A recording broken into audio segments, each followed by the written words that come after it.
Hi guys, welcome back. So here we are with another 10 important words. ठीक है, 10 words अपने अभी तक हो चुके हैं एंड अपन को आगे और टर्म्स डिस्कस करने वाले थे। सो अभी तक अपने 2 लेक्चर हो चुके हैं। This is the third one. Again अपन नए आज 10 टर्म्स डिस्कस करने वाले हैं।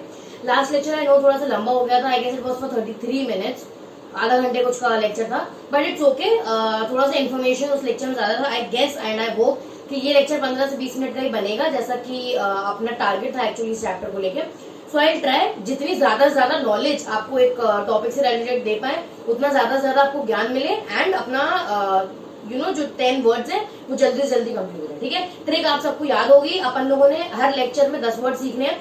10 वर्ड्स आपको ध्यान से सुनने विद मीनिंग। ठीक है, कुछ इंपॉर्टेंट वर्ड्स हम आपको मार्क कराएंगे, वो इंपॉर्टेंट वर्ड्स आप लोग वहाँ पे इंपॉर्टेंट लिख देंगे। जैसे कि अपन लोगों ने पिछले में केस को इंपॉर्टेंट मार्क किया था। वाई? क्योंकि बहुत छोटी सी मीनिंग थी, है ना, एंड बहुत प्रोबेबिलिटी है कि एग्जाम में पूछ लिया जाएगा, बजाय एक बड़ा वर्ड जिसका बहुत बड़ी मीनिंग है। तो इसकी छोटी छोटी मीनिंग है ना, वो बहुत प्रोबेबिलिटी है कि वो वर्ड्स एग्जाम में पूछे जाएंगे। ठीक है, अगेन ये वर्ड्स कौन से वर्ड्स हैं? वो वर्ड्स हैं जो हो सकता है आप क्रैक नहीं कर पाते एग्जाम में। ठीक है, जिसको अभी भी लगता है कि उसको मॉड्यूल से सारे वर्ड्स पढ़ने, गो हेड, कोई प्रॉब्लम नहीं है, बहुत अच्छी बात है, पढ़ लो। जो नहीं पढ़ पा रहे हैं उनके लिए this is the best option. रोज आप 4 दिन सिर्फ 10 वर्ड्स पढ़ सुन लो, ध्यान से सुनना है। ठीक है, एक बार लेक्चर खत्म होने के बाद 5 मिनट्स इट टेक्स। ठीक है, एनीवेज हम क्लास में रीड करते हैं तो 5 मिनट लगेगा। आपको रीड करना है, ध्यान से सुनना है एंड देन आपको नेक्स्ट लेक्चर पढ़ना है। ठीक है, ये कब करना है अपने को? एग्जाम के 10 दिन पहले। एग्जाम के 10 दिन पहले 4 लेक्चर्स अपने को देख लेने अच्छे से। 10 वर्ड्स अपने हो जाएंगे, 40 वर्ड्स हो जाएंगे, 20 वर्ड्स आपको खुद से करने हैं। ठीक है, 20 वर्ड्स जो इस बुक में दिए हुए वो आपको खुद से करने हैं। अगेन कोई भी डाउट हो बिंदास आओ, बिंदास पूछो, कोई टेंशन नहीं है। ठीक है, तो चलो moving forward to the new terms. Next is caveat emptor. Now इस टर्म को जरूर प्लीज इंपॉर्टेंट मार्क कर लो, कैविएट एम्प्टर। ठीक है, कैविएट एम्प्टर एक्चुअली ये एक लैटिन वर्ड है। लैटिन वर्ड भी क्या बोले हम? कैविएट एम्प्टर अपन लोग यूजुअली बोलते हैं। इसका मतलब होता है let the buyers beware. Let the buyer beware. ठीक है, इसमें सिर्फ इतना सा अंडरलाइन कर लो, let the buyer beware. And I am 99% chances है कि अगर कैविएट एम्प्टर आपसे पेपर में पूछा तो वो सिर्फ इतना देंगे, let the buyer beware. इसका मतलब बताओ क्या होता है? ठीक है, वो इतना बड़ा सेंटेंस नहीं देंगे, वो आपको सिर्फ इतना पूछेंगे कि let the buyer beware. ठीक है, so now what is caveat emptor? Caveat emptor actually एक लीगल डॉक्ट्राइन है। ठीक है, लीगली ये जो डॉक्ट्राइन है बहुत ज्यादा यूज करी जाती है। इसका मतलब होता है, सबसे पहले वर्ड क्या है? Caveat emptor. ठीक है, कैविएट एम्प्टर, ध्यान से ये वर्ड रट लेना। कैविएट एम्प्टर इसका मतलब होता है let the buyer beware. इसका मतलब क्या होता है? प्रैक्टिकली ये वर्ड क्यों यूज होता है कि अगर कई बार क्या होता है, अपन लोग जाके मार्केट में जाते हैं, गुड्स खरीदते हैं। ठीक है, अपन को बुसा हुआ सामान दे दिया या एकदम सड़ा हुआ सामान दे दिया, या उस पर एक्सपायरी डेट जो है, प्रोडक्ट जो है वो अपन को एक्सपायर्ड दे दिया। कई बार ये चीजें कस्टमर के साथ होती है। ठीक है, तो seller can use this quotation let the buyer beware. मतलब जब बायर जाके गुड्स खरीद रहा था, फॉर एग्जाम्पल आप लोगों ने देखा होगा, अपन लोग बिग बाजार जाते हैं, अपन लोग डी मार्ट जाते हैं ना, देन टाटा के इतने सारे स्टोर्स खुले, अपन स्टार बाजार जाते हैं। तो यहाँ पे आप दुकानदार से तो प्रोडक्ट नहीं मांगते हो, आप खुद प्रोडक्ट खरीदते हो, खुद प्रोडक्ट उठाते हो। तो भाई लॉ बोलता है कि जब आपने खुद प्रोडक्ट उठाया है, उस प्रोडक्ट पे चेक कर लो कि वो प्रोडक्ट एक्सपायर है या नहीं। ठीक है, अगर आप एक्सपायर्ड प्रोडक्ट उठा के अपने साथ घर ले गए, दुकानदार ने तो आपको नहीं दिया, आपने जाके शेल्फ में से उठाया, तो अगर आपने शेल्फ से उठाया तो आपकी रिस्पॉन्सिबिलिटी है चेक करना कि वो प्रोडक्ट एक्सपायर्ड तो नहीं है। ठीक है, अगर आप एक्सपायर्ड प्रोडक्ट उठा के घर चले गए तो आप आके इस स्टार बाजार वाले को या डीमार्ट वाले को या बिग बाजार वाले को ये ब्लेम नहीं कर सकते हो कि आपने मुझे एक्सपायर्ड प्रोडक्ट दिया। उसने तो आपको एक्सपायर्ड प्रोडक्ट नहीं दिया, आपने खुद से वो प्रोडक्ट उठाया एंड अपनी डोलची में डाला एंड आपने बिलिंग कराई। ठीक है, तो इस केसेस में डॉक्ट्राइन अप्लाई होती है let the buyers beware. मतलब यू शुड बी अवेयर कि आप जो प्रोडक्ट उठा रहे हो वो एक्सपायर्ड है या डेट के थ्रू है। ठीक है, या जो आपने जो प्रोडक्ट उठाया है वो अभी यूजफुल है या नहीं, उसके कंटेंट सही है या नहीं। ठीक है, ये सब रिस्पॉन्सिबिलिटी एक बायर की है। तो अपन लोग जब शेल्फ में से वो सामान उठाते हैं, अपन जब एक मैगी का पैकेट उठाते हैं, तो अपनी रिस्पॉन्सिबिलिटी है ये देखना कि मैगी का पैकेट कहीं से फटा तो नहीं है, या मैगी का पैकेट एक्सपायर तो नहीं हुआ, ऐसा तो नहीं 4 साल पुराना मैगी का पैकेट शेल्फ में रखा हुआ है। ये आपकी रिस्पॉन्सिबिलिटी है देखना। ठीक है, आप देख के कंप्लेन कर सकते हो कि देखो 4 साल पुराना मैगी का पैकेट शेल्फ में आपने रखा हुआ है, व्हाट इज दिस। ठीक है, but it is your duty. तो इसका मतलब होता है let the buyer beware. मतलब बायर शुड बी अवेयर कि वो जो प्रोडक्ट खरीद रहा है वो एक्सपायर्ड है या नहीं। ठीक है, तो ये डॉक्ट्राइन कब अप्लाई होती है? जब अपन लोग शॉपिंग मॉल्स में जाते हैं, जैसे कि अपन लोग बिग बाजार में जाते हैं, या अपन लोग डी मार्ट में जाते हैं, या फिर अपन लोग स्टार बाजार में जाते हैं। तो जब अपन ऐसे शॉपिंग मार्ट्स में जाते हैं ना प्रोडक्ट खरीदने के लिए, तब डॉक्ट्राइन अप्लाई होती है let the buyer beware. मतलब you can not blame the seller. आप सेलर को ब्लेम नहीं कर सकते।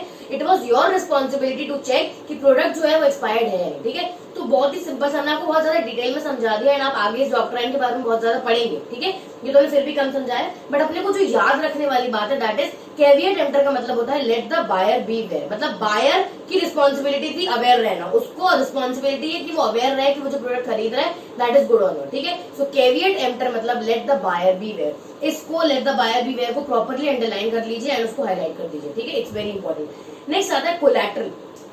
कोलैटरल का मतलब एक सिंपल वर्ड आइडेंटिफाई करो, अंडरलाइन करो, सिक्योरिटी, ठीक है।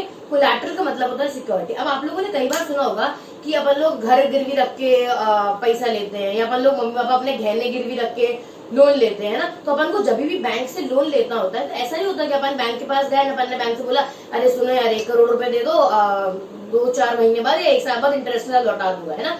बैंक अपना कोई दोस्त यार तो है नहीं, तो आप ऐसा नहीं होता कि आप बैंक से जाओ, बैंक से मांगो आज 1 करोड़ रुपए दे दो, बैंक ने आपको 1 करोड़ रुपए दे दिया, हो गया, वैसे नहीं होता। क्या होता है, अब आपने बैंक से 1 करोड़ रुपए मांगे तो बैंक को भी तो कोई सिक्योरिटी चाहिए कि आप इनफैक्ट किसी भी इंसान से अगर आप जाके इतना अमाउंट मांगोगे 10 लाख 50 लाख 75 लाख 1 करोड़ रुपए, कितना भी अमाउंट मांगोगे तो भाई वो आदमी हिचकिचाएगा नहीं आपको देने में, उसको मन में ऐसा तो लगता ही रहेगा ना, व्हाट इफ मेरा पैसा वापस नहीं दिया तो मैं क्या करूं, है ना।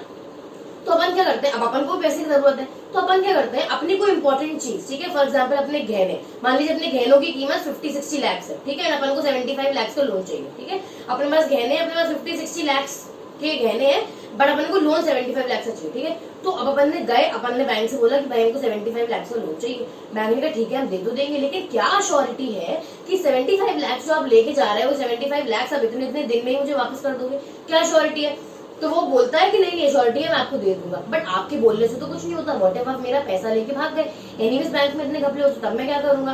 तो हम लोग क्या बोलते हैं, अच्छा आप एक काम करो, आप मुझे 75 लाख दे दो, बदले में मेरे ये गहने रख लो, ठीक है, इन गहनों की कीमत 60 लाख रुपए 60 लाख रुपीज है, आप मुझे 75 लाख दे दो एंड ये गहने बदले में रख लो, ठीक है। जब भी मेरे पास 75 लाख रुपीज हो जाएंगे मैं आपको पूरे 75 लाख रुपए दे दूंगा एंड अपने गहने वापस ले लूंगा, ठीक है। जस्ट इन केस 1.5 साल या 2 साल के अंदर अंदर मैं आपका पैसा वापस नहीं कर पाया तो आप ये गहने बेच देना, इनसे जो पैसा आएगा वो आप रख लेना, परफेक्ट, ठीक है। अब हाँ, अब बैंक इज सेटिस्फाइड कि हाँ भैया अगर मेरा 75 लाख रुपए डूब गया तो मैं इसका गहना बेच के अपना पैसा जो है वो बराबर कर सकता हूँ, ठीक है। नाउ बैंक आपको 75 लाख रुपए आराम से दे देगा।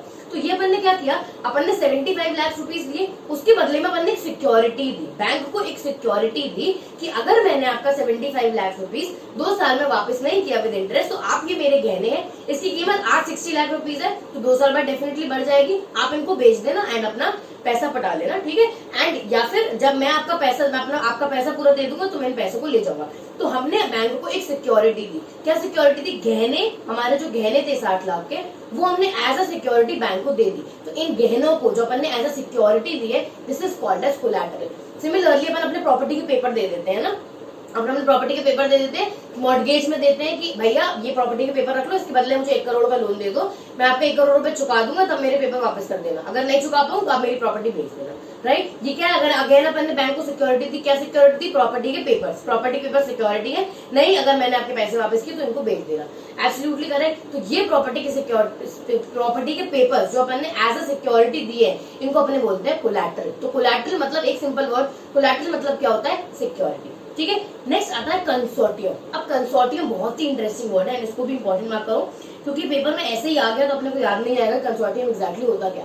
अब क्या होता है, कई बार 3-4 कंपनी, ठीक है, 3-4 कंपनी, मान लीजिए एक रिलायंस हो गई, एक टाटा हो गया, एक बिरला हो गया, सारे ये बड़ी बड़ी कंपनीज है, ये 3-4 बड़ी बड़ी कंपनीज मिलके एक ग्रुप बनाती है, ठीक है, ये मिलके एक ग्रुप बनाती है कि ये वाला एक प्रोजेक्ट है, ये एक काम है, ये हम सब कंपनीज मिलके करेंगे, ठीक है, समझ में आया। 5 कंपनीज है, 4-5 अलग अलग properly well known companies, there are good companies, ठीक है।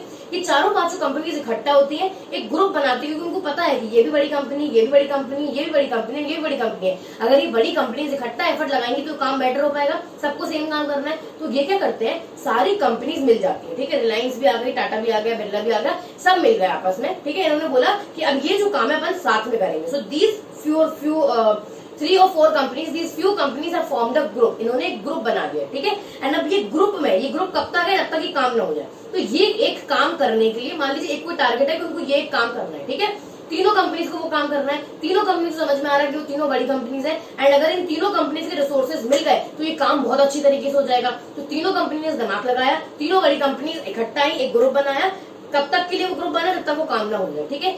ये ग्रुप बनाने को अपन बोलते हैं कंसोर्टियम, ठीक है। अब फटाफट अपन रीड करते हैं, आपको ज्यादा क्लियर हो जाएगा। And association of companies, association of companies मतलब क्या, ग्रुप बनना, ठीक है। जो तीनों कंपनीज आगे कंबाइन हो गई, ग्रुप बना ली। हम ये नहीं बोल रहे कि इन्होंने अपनी नई कंपनी खोल ली, इन्होंने ग्रुप बना लिया एक काम करने के लिए। जैसे ही काम खत्म हो जाएगा वो अपना अपना काम वापस संभालने लगेंगे, ठीक है। सो उन्होंने नई कंपनी नहीं खोली, इन्होंने एक एसोसिएशन बनाई है। So an association of companies formed for the purpose of undertaking a particular activity, एक कोई काम करने के लिए जब ये लोग एक ग्रुप बनाते हैं, एसोसिएशन बनाते हैं, that is called as consortium, ठीक है।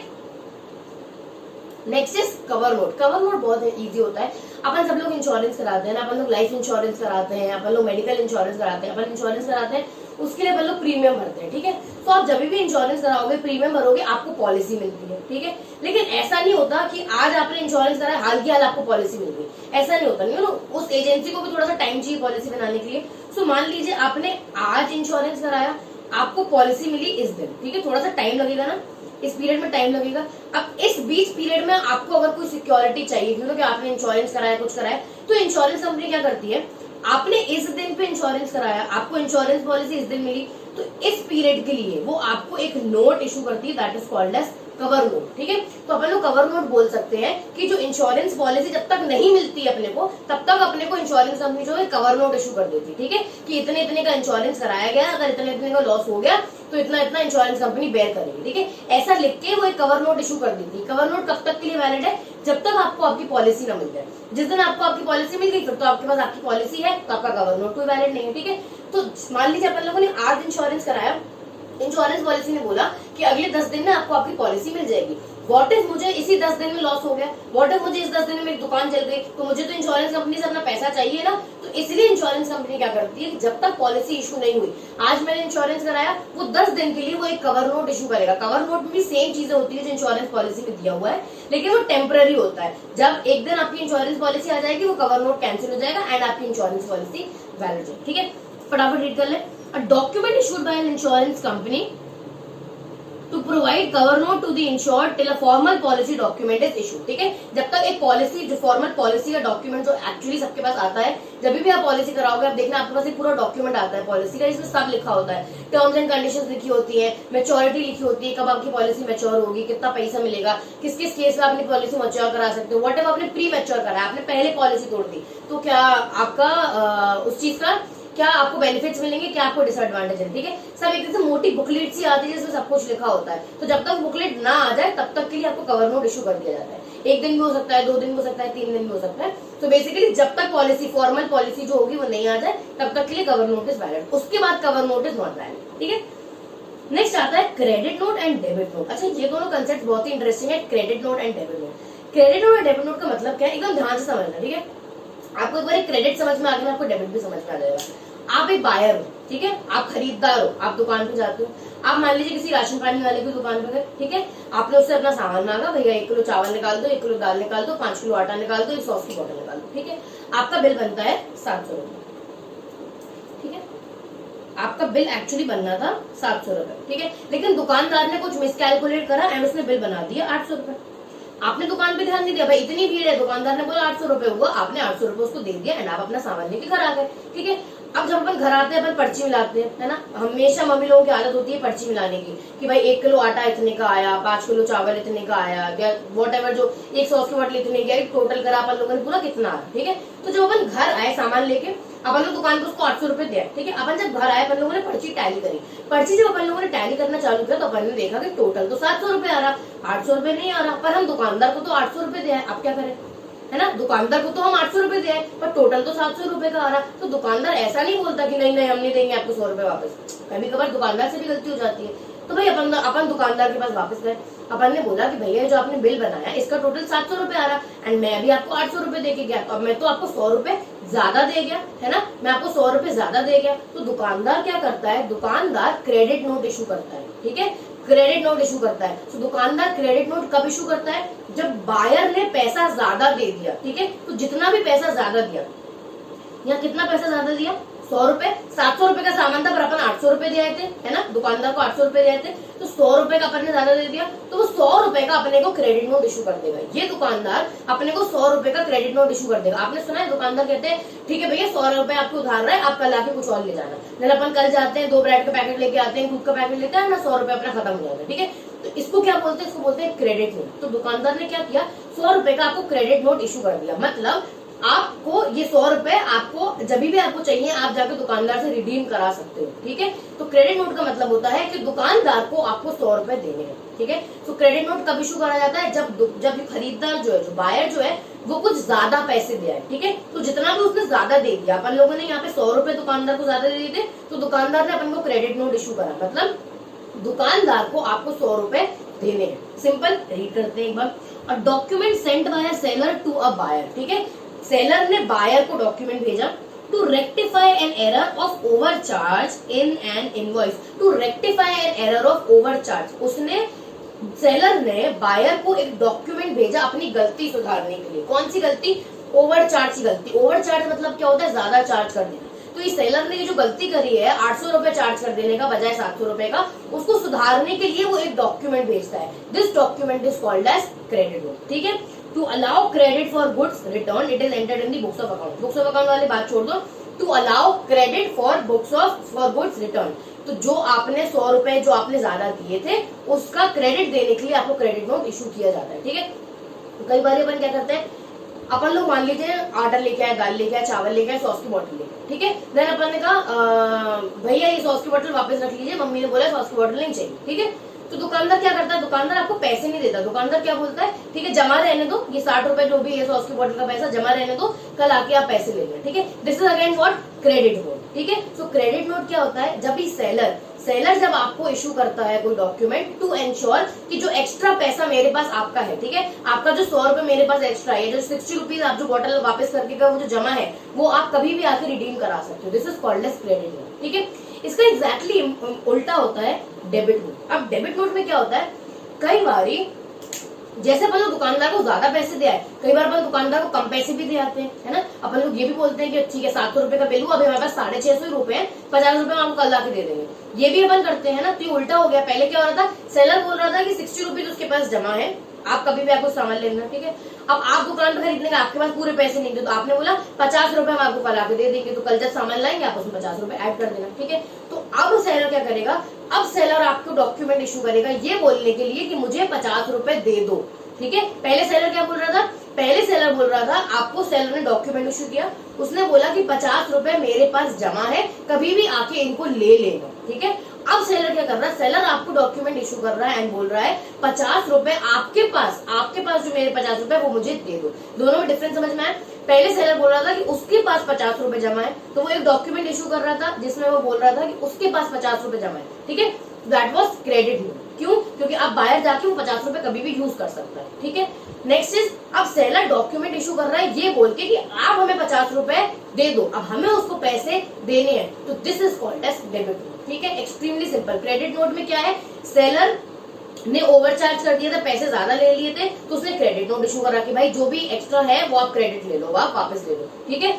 डेबिट नोट में क्या होता है, डेबिट नोट मतलब आपने 700 रुपए का बिल था, आपने कम दिया है, तो हमने आपको डॉक्यूमेंट इशू किया, आपने जो कम पैसा दिया है वो मुझे दे दो, ठीक है। तो क्रेडिट नोट में क्या है, भैया उतना पैसा ले लो, डेबिट नोट में उतना पैसा दे दो, ठीक है। अब फटाफट डेबिट नोट रीड कर ले। A note sent by the seller to the buyer, obviously credit note and debit note दोनों ही सेलर ही भेजता है, ठीक है, दोनों सेलर ही भेजता है, लेकिन पर्सपेक्टिव डिफरेंट है। क्रेडिट नोट सेलर क्यों भेज रहा कि मुझे आपको 100 रुपए देने हैं, ठीक है। डेबिट नोट सेलर क्यों भेज रहा कि मुझे आपसे 100 रुपए लेने हैं, यहाँ पे 100 रुपए देने हैं, यहाँ पे 100 रुपए लेने हैं, ठीक है। भले आपको चाहिए तो यहाँ लिख लीजिए क्रेडिट नोट के बगल में, इधर पे लिख लीजिए देने हैं, ठीक है। डेबिट नोट के पास लिख लीजिए लेने हैं, उसको पैसे लेने हैं। तो अपन लोग सेलर के पर्सपेक्टिव से बात कर रहे हैं, बायर के पर्सपेक्टिव से नहीं। हमेशा क्रेडिट नोट या डेबिट नोट सेलर ही इशू करता है। क्रेडिट नोट में उसको पैसे देने हैं एंड डेबिट नोट में उसको पैसे लेने हैं, ठीक है। So a note sent by the seller to the buyer to rectify an undercharge. Undercharge मतलब कम पैसा लगाया, ठीक है, कम पैसा लगाया, 700 देना था लेकिन 650 ही दिया, अंडरचार्ज। 700 देना था लेकिन 800 दिया, ओवरचार्ज। ओवरचार्ज मतलब ज्यादा पैसा ले लिया, अंडरचार्ज मतलब कम पैसा ले लिया। तो अगर कम पैसा लिया है तो वो डेबिट नोट इशू करेगा, ज्यादा पैसा ले लिया तो वो क्रेडिट नोट इशू करेगा। एक्सट्रीमली सिंपल, ठीक है। नेक्स्ट आता है डिफेंडेंट। अब देखो, hold on for a minute.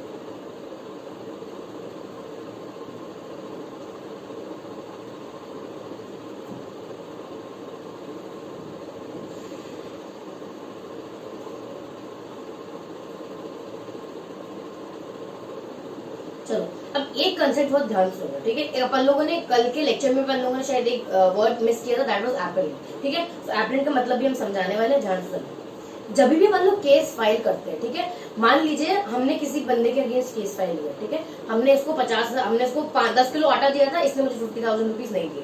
तो ए ने 10 kgs आटा दिया बी को 50,000 रुपीज देने थे। परफेक्ट। तो बी को 50,000 रुपीज देने थे, ए को हमें 10 किलो आटा देना था, उसको हमें उसके बदले में 50,000 रुपए देने थे। हमने इसको 10 किलो आटा दे दिया, पर इसने मुझे 50,000 रुपीज नहीं दिया। हमने बकायदा प्यार से जाके बोला कि भैया कोरोना का टाइम है, पैसे की जरूरत है, 50,000 रुपए दे दो। इसने तो भी नहीं दिया। हमने बोला भैया घर वाले भूखे मर रहे हैं, 50,000 रुपए दे दो। इसने तो भी नहीं दिया। फिर हमने बोला आपने हमारा 10 किलो का आटा खाया था, उसके बदले 50,000 रुपए दे दो। तो इसने बोल दिया कि मैंने आपका 10 kgs का आटा लिया ही नहीं। तो अब ऐसे में हम क्या करें? तो ऐसे में हमने सोचा भैया और कोई ऑप्शन तो बचा नहीं है, आप हमें 50,000 रुपीज दे दो, अदरवाइज हम आपके अगेंस्ट केस फाइल कर देंगे, ठीक है। उसने बोला हाँ जाओ कर दो। तो अपन ने क्या किया, अब अपने पास और कोई ऑप्शन नहीं है भाई, मार धाड़ करके तो 50,000 रुपए निकाल नहीं सकते, हम खुद भी जेल में जाएंगे। तो अब क्या करें, मिस्टर ए ने आके केस फाइल करा, सूट फाइल करा, या फिर बोल सकते हैं, ठीक है, केस फाइल करा या सूट फाइल करा, दोनों बात सेम होती है, ठीक है। मिस्टर ए ने बी के अगेंस्ट सूट फाइल करा, तो केस बनता है ए वर्सेस बी, ठीक है। ए ने बी के अगेंस्ट सूट फाइल करा, ए वर्सेस बी, ठीक है। अब जो सूट फाइल करता है, हमेशा याद रखना, उसको अपन बोलते हैं प्लेंटिफ, ठीक है। जो सूट फाइल करता है उसको अपन बोलते हैं प्लेंटिफ। एंड जिसके अगेंस्ट सूट फाइल होता है, अपन ने सूट फाइल करा कि हमने 10 किलो आटा आपको दिया, आपने 50,000 रुपीज नहीं दिए, तो हम प्लेंटिफ है, ठीक है। जिसके अगेंस्ट सूट फाइल करा, बी के अगेंस्ट सूट फाइल करा कि 50,000 रुपीज नहीं दे रहा, तो दूसरी पार्टी को अपन बोलते हैं डिफेंडेंट, ठीक है। तो जिसने केस फाइल किया है उसको अपन बोलते हैं प्लेंटिफ, एंड जिसके अगेंस्ट फाइल किया है उसको अपन बोलते हैं डिफेंडेंट, ठीक है। हमेशा ये दोनों वर्ड्स लॉ में याद रखना, जो केस फाइल करता है उसको अपने बोलते हैं प्लेंटिफ, एंड जिसके अगेंस्ट फाइल होता है उसको अपन बोलते हैं डिफेंडेंट, ठीक है। नाउ मान लीजिए कोर्ट ने केस सुना, पूरा केस सुना, एंड कोर्ट ने बी को बोला कि आपको 50,000 रुपीज देना है, प्लस आपको 1 2 3 4 5 1 लाख रुपए कंपेंसेशन देना है, ठीक है। कोर्ट ने बी को ऑर्डर बोला कि आपको 50,000 रुपीज देना है, प्लस आपको 1 लाख रुपए कंपेंसेशन देना है। क्यों? क्योंकि ए को आपने इतना हैरेस किया, उसने बोला कि कोरोना चल रहा है, मुझे पैसे की जरूरत है, आपने नहीं दिया। उसने बोला मेरे बीवी बच्चे भूखे मर रहे हैं, पैसे की जरूरत है, आपने नहीं दिया। उसने बोला आपने मेरा 10 किलो आटा लिया है, मेरे 50,000 रुपए वापस कर दो, तो आपने उस चीज को भी रिजेक्ट कर दिया, इसलिए अब आपको 1 लाख रुपए कंपनसेशन देना है। Now B is not satisfied with this, ठीक है। बी ने बोला चलो 50,000 रुपए हमने लिए, 50,000 रुपए दे दे रहे, 1 लाख की कंपनसेशन हम क्यों भरे? I am not satisfied with court का ऑर्डर, ठीक है।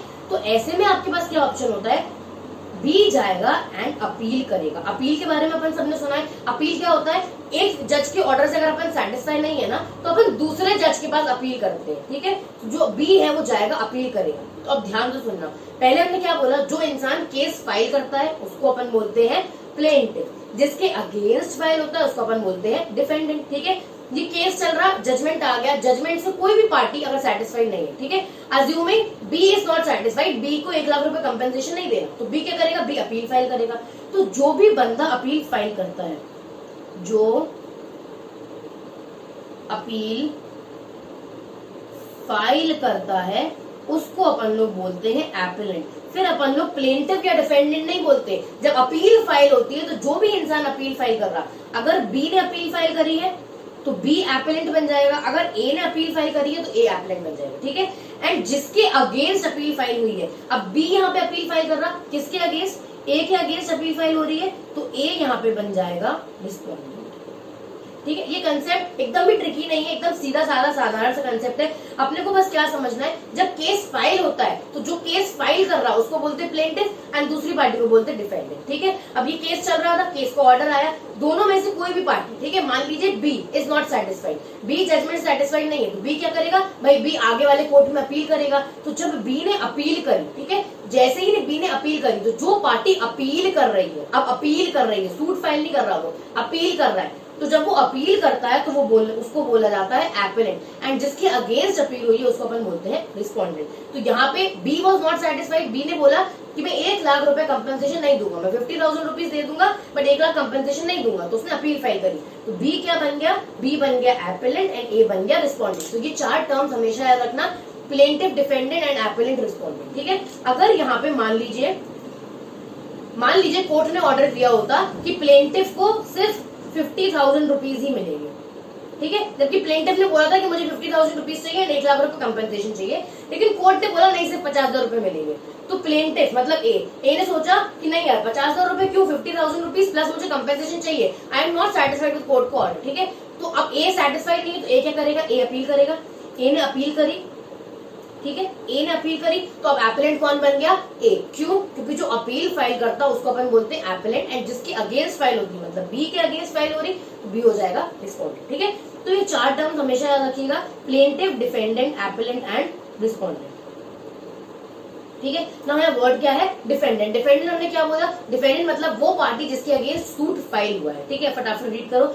इन civil cases the person who is given court papers also called a respondent. In criminal cases the person who is arrested and charged with a crime. In criminal cases the person who is arrested, जो arrest किया गया है, जिसके against अपन ने complain file करी है, जिसके अगेंस्ट अपन ने चोरी डकैती का इल्जाम लगाया, जिसके अगेंस्ट अपन लोगों ने ये चार्ज लगाया कि इसने मेरे हस्बैंड का या मेरे वाइफ का या जिसका भी मर्डर किया है, जिसके अगेंस्ट अपन ने चार्ज लगाया, जिसके अगेंस्ट अपन ने कंप्लेन फाइल करी, that person is called as defendant. ठीक है, सिविल केसेस में the person who is given court papers also called as respondent. ठीक है, सो इस चीज में कंफ्यूज मत होना। डिफेंडेंट मतलब क्या होता है, जिसके अगेंस्ट सूट फाइल हुआ है उसको अपन बोलते हैं डिफेंडेंट। या इजी टर्म में अपन समझे अक्यूज, जिसके ऊपर अपन लोगों ने इल्जाम लगाया है कि इसने मेरे 50,000 रुपए नहीं दिए या इसने मेरे 1 लाख रुपए नहीं दिए, इसने मेरी वाइफ का मर्डर किया, that person is called as defendant. ठीक है, नेक्स्ट आता है डीमटेरियलाइजेशन एंड डिपॉजिटरी। अच्छा, अगेन वेरी इंटरेस्टिंग कंसेप्ट। पहले जमाने में क्या होता था ना, शेयर्स के बारे में अपन सबने सुना है, शेयर्स की ट्रेडिंग बहुत बच्चे करते भी हैं। अब आप जस्ट अभी 12th से निकले, शायद नहीं करते होंगे, आपके हो सकता है पेरेंट्स करते हो या हो सकता है आप में से भी कुछ लोग करते हो, because since many people are doing CA and CMA also. तो क्या होता है, पहले शेयर्स कैसे होते थे, फिजिकल फॉर्मेट में होते थे, एक पेपर होता था। ठीक है, एक पेपर में होता था, आपने शेयर्स खरीदे, आपको एक पेपर में लिख के मिलता था कि इतने इतने शेयर्स आपने खरीदे। अब आपको किसी और इंसान को शेयर ट्रांसफर करना है तो आपको शेयर सर्टिफिकेट मिलता था पेपर वाले फॉर्मेट में। ठीक है, तो आप इस इंसान को शेयर सर्टिफिकेट दे देते थे, देन वो इंसान तीसरे इंसान को। लेकिन क्या होता है, पेपर में प्रॉब्लम क्या है, कुछ दिन में पेपर सड़ जाएगा, मुड़ जाएगा, फट जाएगा, खो जाएगा, राइट, बहुत सारे प्रॉब्लम्स पेपर के साथ। तो उन्होंने क्या किया, इस जो पेपर वाला फॉर्मेट है ना, इसको पूरा हटा के उन्होंने इलेक्ट्रॉनिक कर दिया।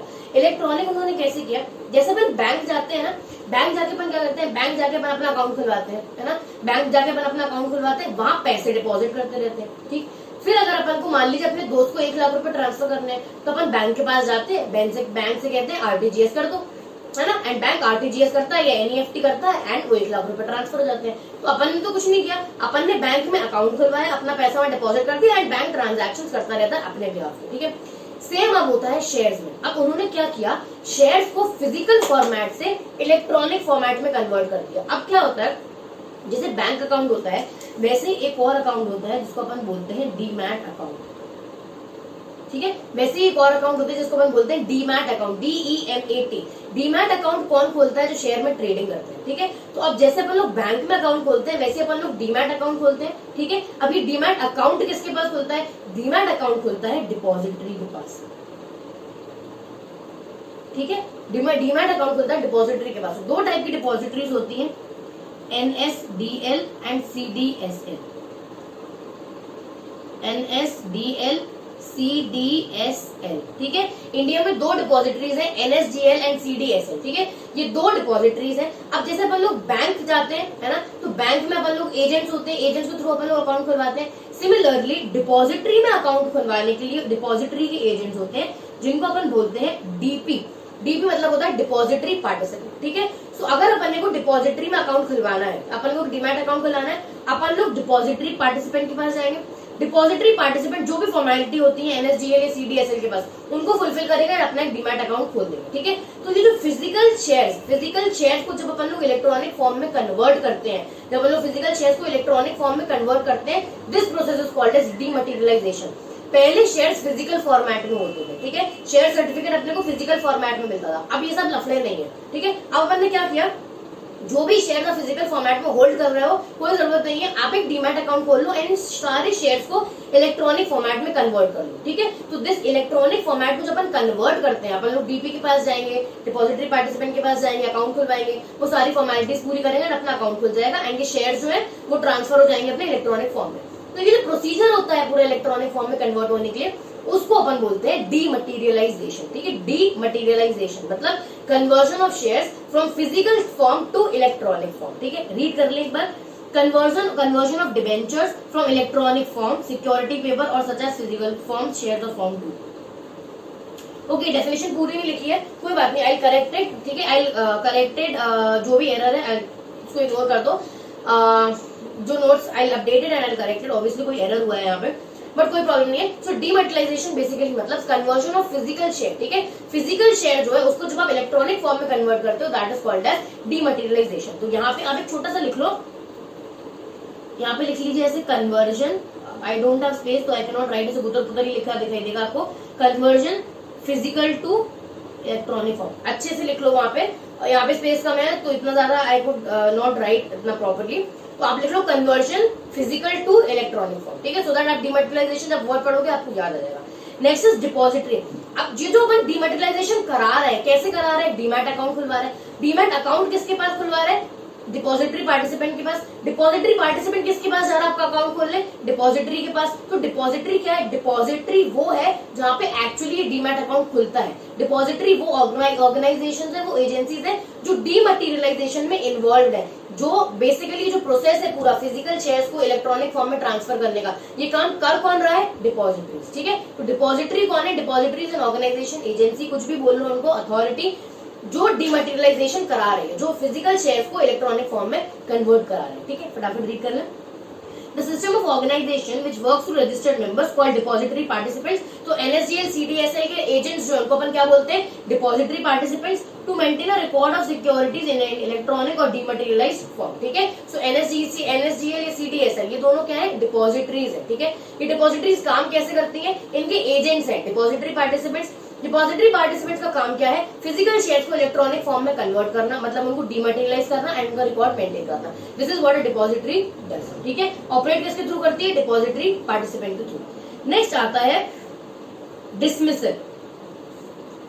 डिसमिसल का मतलब होता है जज ने जजमेंट दिया एंड केस को डिसमिस कर दिया। आपने कई बार सुना होगा जजमेंट अपना जज जो है उन्होंने पूरा जजमेंट सुनाता है एंड बोलता है the case has been dismissed and एक हथौड़ा मारता है, the case has been dismissed, हथौड़ा मारेगा एंड क्लोज करके चला जाएगा, ठीक है।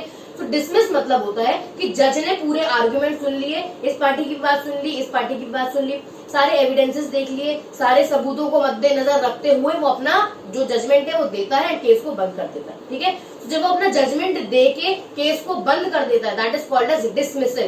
केस हैज बीन डिसमिस्ड मतलब कोर्ट ने सब कुछ एनालाइज कर लिया, समझ लिया एंड जजमेंट पास कर दिया, that is called as dismissal, ठीक है। देख लीजिए, अ जज decision to end the case is called as dismissal, ठीक है। अब डिसमिसल एंड डिस्पोज में डिफरेंस होता है जो अपन कल पढ़ने वाले हैं, बट डिसमिसल एंड डिस्पोज दोनों को, इनफैक्ट इसके बाद वाला वर्ड भी डिस्पोजिशन एंड डिसोल्यूशन, ये चारों वर्ड्स को प्लीज ध्यान से इंपॉर्टेंट मार्क कर लीजिए, क्योंकि अगर ये पेपर में आते हैं तो बहुत चांसेस अपन कंफ्यूज हो जाएंगे। अभी अपन लोगों ने सिर्फ डिसमिसल पढ़ा है। डिसमिसल मतलब क्या, जज ने जजमेंट दिया एंड केस को एंड कर दिया, मतलब केस हैज बीन डिसमिस्ड, मतलब जज ने केस को डिसमिस किया, मतलब केस को समझा, अरेंजमेंट्स किए, सारे एविडेंसेस देख लिए, कंपेंसेशन लगाया या अपना जजमेंट दिया एंड केस को खत्म कर दिया, ठीक है। This is called as the case has been dismiss. अब डिस्पोज क्या होता है, डिस्पोजिशन क्या होता है, डिसोल्यूशन क्या होता है, ये चारों वर्ड्स को इंपॉर्टेंट मार्क कर लो, इनके बीच में डिफरेंस याद रख के जाना सो दैट आप कंफ्यूज मत हो, ठीक है। Similarly case and case law बोला था हमने, केस एंड केस लॉ का डिफरेंस याद रखना। केस मतलब क्या होता है, जो आप लॉ सूट फाइल कर रहे हो, केस लॉ मतलब जब आप कोई पुराने जजमेंट को एज एन अथॉरिटी किसी जज के सामने साइड करते हो, that is called as case law. Similarly dismissal, dispose, disposition and dissolution में डिफरेंस अपन लोग समझने वाले हैं, ठीक है। सो आज के लिए इतना ही। नेक्स्ट लेक्चर में अपन मिलेंगे 10 न्यू वर्ड्स के साथ which would start with dispose, ठीक है। तो अपन लोग ये 4 वर्ड्स में डिफरेंस समझेंगे एंड कुछ और नए वर्ड समझने वाले, ठीक है। अभी के लिए इतना ही। Thank you so much.